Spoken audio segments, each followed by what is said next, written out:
Hello, and we are at the home of Mrs. Agnes Beal Moore, who lives in the town of Red Oak. Mrs. Moore was born in October of 1926 in this very town and in the adjacent house. This town in Nash County was also the home of her grandparents as well as her parents. She first served on the town's Board of Commissioners beginning in 1967. She was mayor of Red Oak for 10 years, and she ended her service to the public as a member of the town's planning board past the age of 90. Mrs. Moore was awarded the prestigious Order of the Longleaf Pine, signed by the Governor of North Carolina and presented by Judge Quentin Sumner. We are here today to hear from Mrs. Moore about her knowledge of the Red Oak Teacherage, located here in the town, which served as a dormitory for female students, female teachers, and later as homes for teachers and their families in apartments, where teachers taught school at Red Oak. In its last years of usage, the teacherage was rented out as apartments to the public.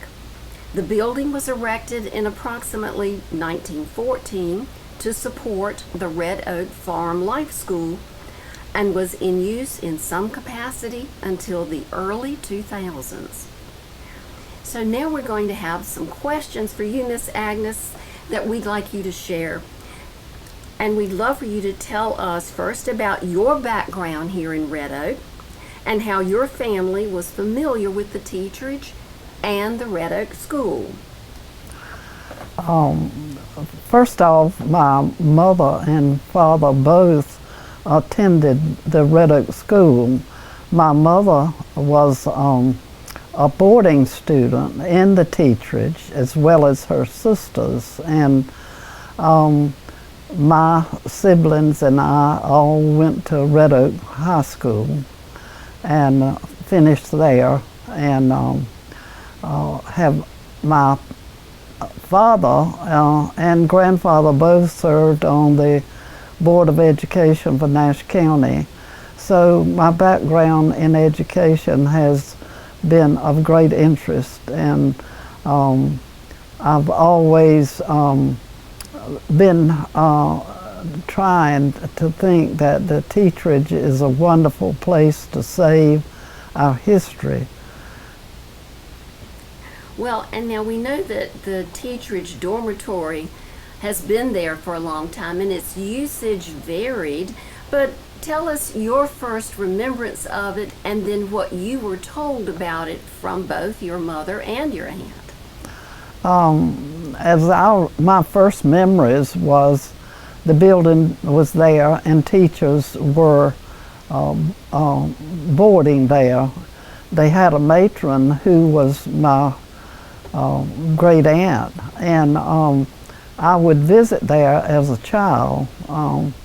Later on, I began, as I grew older and was in high school, I became friends with some of the teachers and would visit them at the teacherage. So I have been in the building a lot as a child and even as a teenager before I left to go to college. Well, tell us about that Red Oak School that was located just across the street from the teacherage.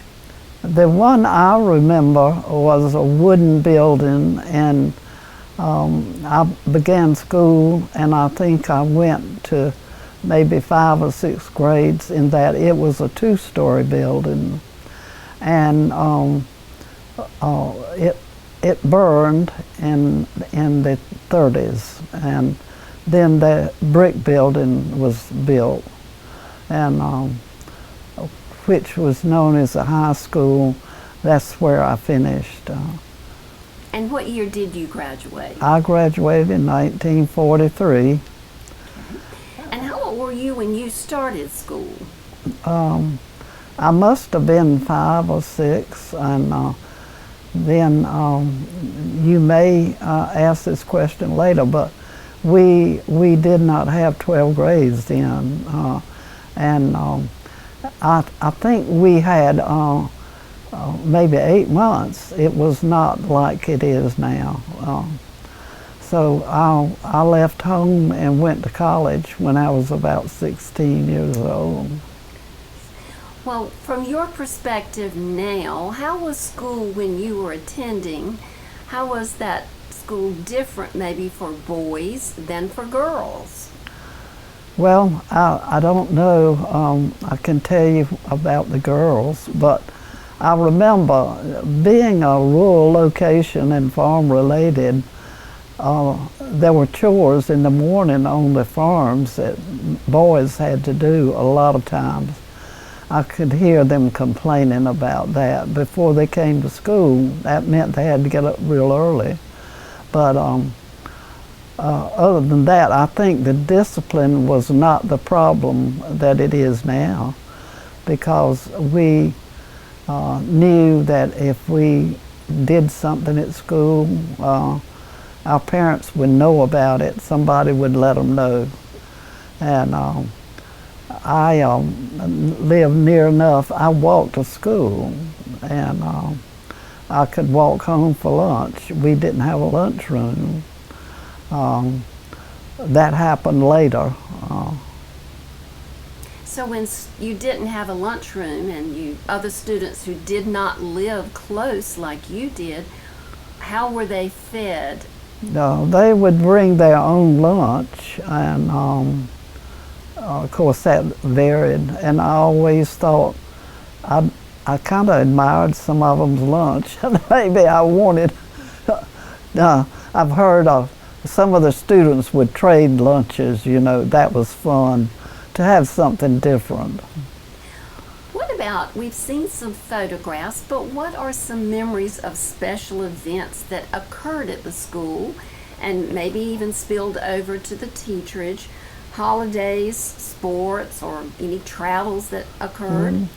Well, I think Red Oak was always known as a place that was big in sports, and they did have some early on state champions. And one of the things that I remember more they don't do now is a May Day, and that was always a special occasion.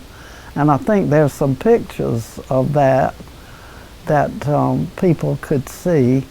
But I remember my mother, she was big into plants and flowers, and they would decorate the auditorium at school, and when they had a play or something that the students participated in, the community just worked together, and they had a very strong parent-teacher group. I remember going through old things that I've saved, where my mother was a secretary of the PTA, and they kept notes and that sort of thing. So it has always been a community that sort of rallied around the school, and wouldn't have had the Farm Life School if it had not been for maybe people like my grandfather and that school board that he was on. He served in the early 1900s and actually had a heart attack at the school board meeting, but those people were interested in funding the Farm Life School, and that's how I think it all really began. Right, because the teacherage supported that, because it was so rural, there was no place for teachers to live in the community. Right. So we know that at the era you were in school, schools were different. Did you have any visibility into the location of schools for non-white children? Well, I know there was a school not too far from here, and they had schools all over the county. They were separated, black and white, and at that point when I was in school, there was probably not the confusion or the discussion that there was later on in the early 50s when things changed. So when this education process began, we all have our special teachers or teachers that we were familiar with. Do you remember any of your teachers living at the Teacherage and maybe how they interacted during the day? Could they see their families, or was there a family orientation, or just a single teacher living? Well, I think to begin with, they were all single teachers, and then later on, after the apartments were made, there were teacher families that lived there. But sometimes students were allowed to go over there for certain things, and I had a couple of special teachers that I got to know when I was in high school, and we remained friends throughout life. And so actually one of them, I was in her wedding. That's nice. Why do you think the citizens of Red Oak area staunchly supported education for the community's children for so long, and ways that you saw the parents and maybe the community leaders focus on schools and having the teacherage there with the school teacher families? Well, like I said, Red Oak was always sports oriented, and they followed those teams all over the state, and that was a big part of it, I think. But we always seemed to have special faculty. I think the county and they tried to have the best possible teachers that they could hire, and Mr. Ellis Insco was principal at the school here at Red Oak at one time, and then later he was superintendent of Nash County Schools, and he inspired a lot of articles about education and things that happened. And I just think it was a community that thought education was important. And recently, my sister found a report card of my mother's from 1913, and she was taught Latin and Greek, so we know it was a good school. And people came and boarded, some in community homes, and went to school here that were not from Nash County. That's amazing. And I got to happen to know some of those people. Well, here in 2023, we've now lost the Red Oak School that was beloved by the community and served so many students. We've now had consolidations of schools, and the appearance is different. We have a beautiful new elementary school in Red Oak, a middle school here in Red Oak. But there's one thing that remains from those early years, and that is the Teacherage building. From your perspective, why do you think it was important to save it? And give us a little background on how saving that Teacherage building got started. I'm not sure what year it was. I was reading a paper and I saw the coverage of the town board meeting, and they were talking about getting bids about tearing the building down. So we rallied a bunch of us people that were concerned. We thought it was important as part of our history. And this was the second farm life school in the state of North Carolina, which is certainly part of it. And we did not want to lose that last vestige of the school. So it began, and I think we formed the nonprofit in 2018, something like that. Small group. We've set that nonprofit up, and it has grown, and we are at the point now that we need to involve everyone. Everyone is a part of this history that grew up and went, and I will say they formed an alumni association of the high school back many years ago, and they have been supportive of the school, and I think they're behind this effort too. And let's hope that people will become more interested and contact the committee and offer to help. We need everybody to help step in. Well, the Red Oak Area Historic Preservation Society is established. It is a nonprofit, and it's because of the work of you and many of those others who initiated. We are blessed that you still serve on the board of directors for that group. And we'll close with some ideas that you personally could think of that would be of good usage for this wonderful old building that is so well appreciated now that it's looking a little more like it used to. Well, I have always been interested in books and having them available.